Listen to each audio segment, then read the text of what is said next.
घरे आके हमसे बात करे, मांगे में मोबाइल नंबर लागत हाथ धरे। अच्छा मजाक करती हो। गोरी फूला झाड़ी बारू पापा के पारी बारू, लगलू पसारे तू तो पंख पियर फराक वाली।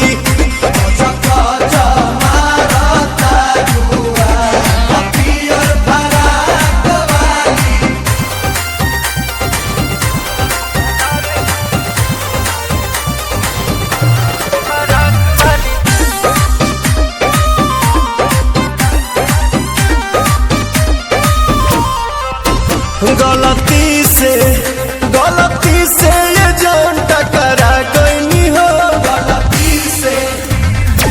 लड़की के देखी पागा लागिल बड़ा का, लागे कि भांग खा के आगिल बड़ा का।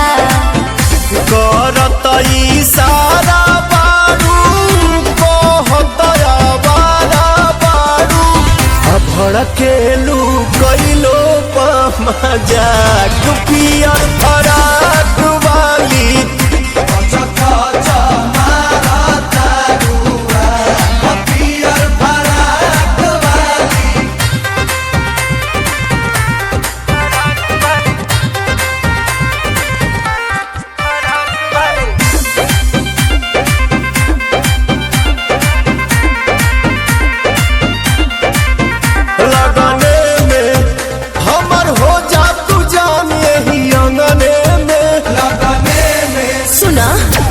हमके पटावेला तो फूलवे से, मारब चला के रसगुलवे से।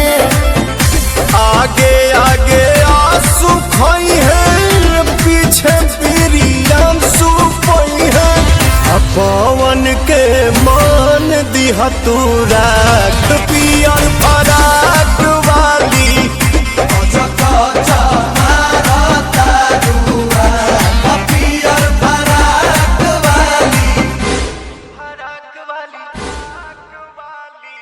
लगलू पसारे तू तो पंख पियर।